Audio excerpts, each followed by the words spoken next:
Let's tell you, 889 hopefuls across 58 constituencies in 8 states and union territories are competing to find place in the lower house of the parliament.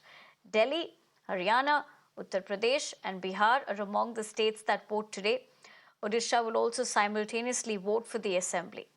Let's tell you the newly formed Anantnag Rajouri seat, the polling for which was postponed citing inclement weather, also vote today.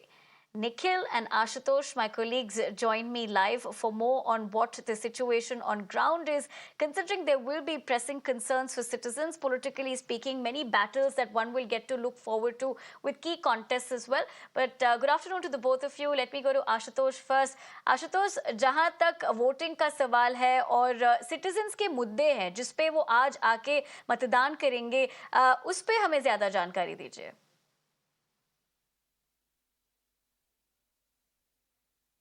देखिए, इस वक्त मैं प्रयागराज के civil lines के एक polling booth के बाहर मौजूद हूं और दोपहर के लगभग 12 बज रहे हैं और इस दौरान अगर प्रयागराज की बात करें लगभग 40 डिग्री का टेम्परेचर है। बावजूद इसके मतदान को लेकर किस तरीके से लोगों के बीच में रुझान है वो हम तस्वीरों के माध्यम से आपको दिखाने की कोशिश कर रहे हैं कि देखिए पोलिंग बूथ के बाहर किस तरीके से यहाँ पर लंबी लाइन लगी है। तो जाहिर तौर पर जो लोग हैं वो अपने मतदान का इस्तेमाल करना चाहते हैं और कहीं ना कहीं जो मुद्दे हैं उन्हीं मुद्दों के आधार पर वो वोट कर रहे हैं।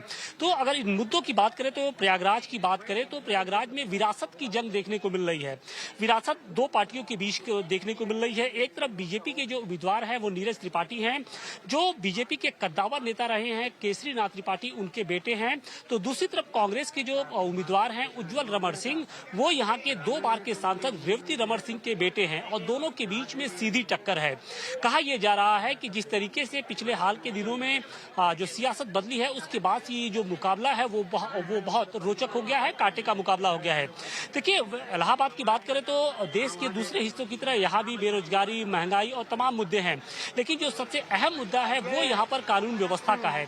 क्योंकि योगी आदित्यनाथ का जो बुलडोजर था पिछले 1 साल के दौरान सबसे अधिक यहीं पर चला था, क्योंकि यहाँ का जो माफिया अतीक अहमद था उसने जो दुस्साहस किया और उसके बाद पूरे के पूरे योगी सरकार ने उसके गैंग का एक तरीके से सफाया कर दिया। न सिर्फ अतीक अहमद मारा गया, उसका भाई मारा गया, उसका बेटा मारा गया, बल्कि गैंग से जुड़े हुए लगभग आधा दर्जन के अधिक की संख्या में जो उसके गुर्गे थे वो भी मारे जा चुके हैं।